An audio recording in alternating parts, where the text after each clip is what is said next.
Hey everyone, and welcome back to another explainer. Today, we're looking at the invisible biological battles happening right inside our aquariums. Honestly, it's a completely fascinating look at the chemistry that keeps an aquatic ecosystem thriving, or, what happens when it suddenly crashes. We're going to explore the critical mechanics of a literally invisible biological factory operating right beneath the surface of the water. Okay, let's dive into this. Just imagine setting up a beautiful, crystal-clear aquarium. You carefully select your fish, you add them in, and everything looks absolutely perfect. But suddenly, it turns into a miniature crime scene. Your fish are super stressed, maybe they're gasping near the surface, and the tank turns completely deadly. So why does this happen when the water itself looks so impossibly clean and pristine? Well, let's uncover the culprit. Here is our roadmap for today.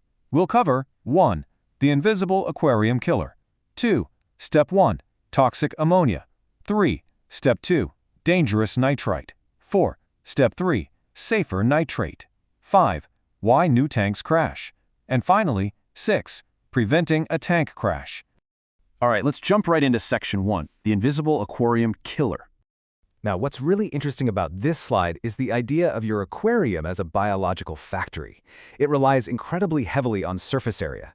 In a mature tank, helpful autotrophic bacteria have fully colonized your filter media, the substrate, and even your decorations. Think of them as your factory workers, operating 24/7 to process waste. But in a brand new tank, that colonization is literally zero. There is absolutely no biological workforce. Without those microscopic workers established, toxic compounds spike incredibly quickly. So the visual clarity of the water is essentially an illusion. A new setup might look pristine, but chemically, it totally lacks the essential biological infrastructure needed to keep aquatic life safe. And if you try to stock the tank immediately, it inevitably leads to severe stress or even fatalities. Because this chemistry is completely invisible, we have to look for physical clues. You'll often see early cycle warning signs. For example, you might notice cloudy water. Now, this isn't just dust settling, it's often a rapid bloom of heterotrophic bacteria. These specific bacteria multiply way faster than the helpful autotrophic ones because they are enthusiastically consuming organic waste, and in the process, they severely deplete the oxygen levels in the water. This leads directly to another massive red flag, your fish gasping near the surface. You'll also likely see wild swings in your water test results, rapid breathing from the fish, and a sharp reduction in their overall activity. These physical signs are basically telling you that the continuous production of toxins is vastly outpacing the growth of your helpful bacteria. Moving on to the actual chemistry. Section 2. Step 1. Toxic ammonia. Ammonia is the very first dangerous compound to appear in this whole sequence. It is released rapidly into the water from everyday sources. Well, unavoidable sources, really. Fish excreting waste directly from their gills, uneaten food decomposing at the bottom, and decaying plant matter breaking down. And listen, this isn't a slow, gradual process.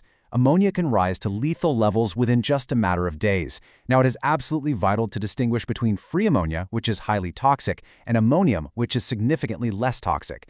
The balance between these two is entirely dictated by your tank's-specific water parameters. Higher pH and higher temperatures dramatically increase the concentration of toxic free ammonia, making the water exponentially more dangerous to the delicate gill tissues of your fish. Let's map out how this builds across the entire biological conversion cycle.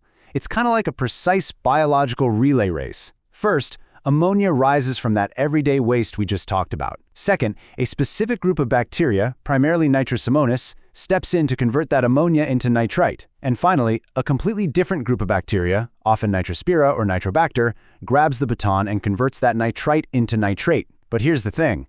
This relay race doesn't happen overnight. Establishing these robust bacterial colonies generally takes a solid 4 to 6 weeks in a standard environment. This is exactly why sheer patience is the ultimate variable in aquarium chemistry. So let's zoom in on that middle step, the crucial handoff where things most frequently go wrong.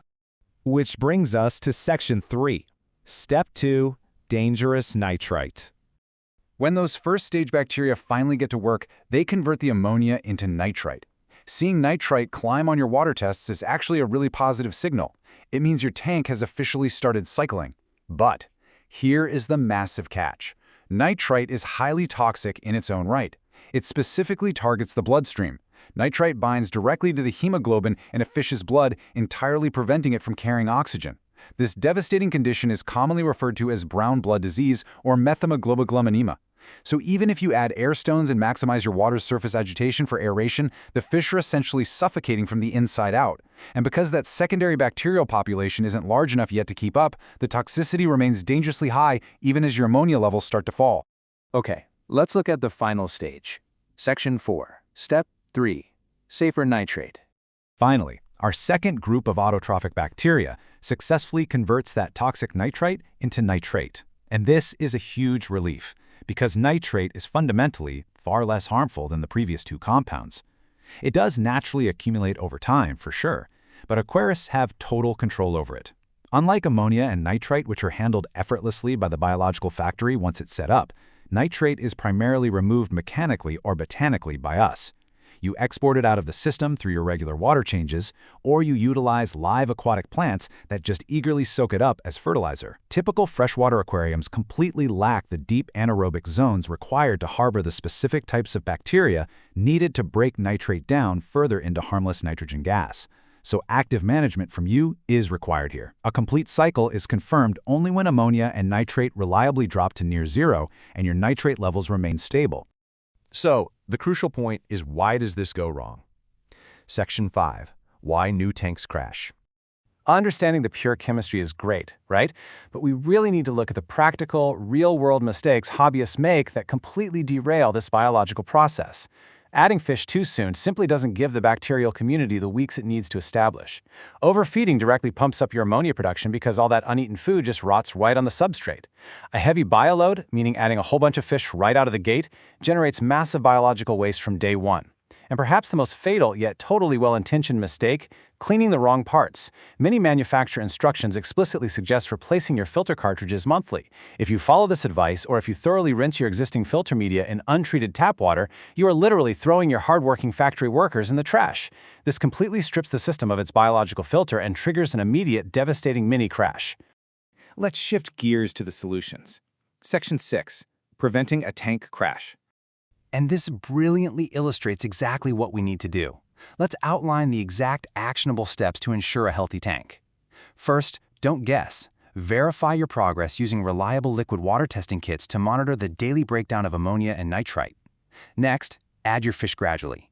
This intentionally slows the cycle down and lets the bacteria smoothly catch up to the new waste loads. Avoid excessive feeding to keep decaying organics incredibly low. Never, ever replace your biomedia, and only gently rinse it in old tank water during maintenance to protect those fragile bacterial colonies.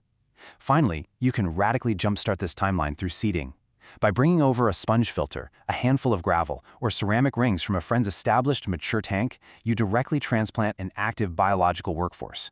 This incredibly effective technique can cut your cycle time from several weeks down to just a few days.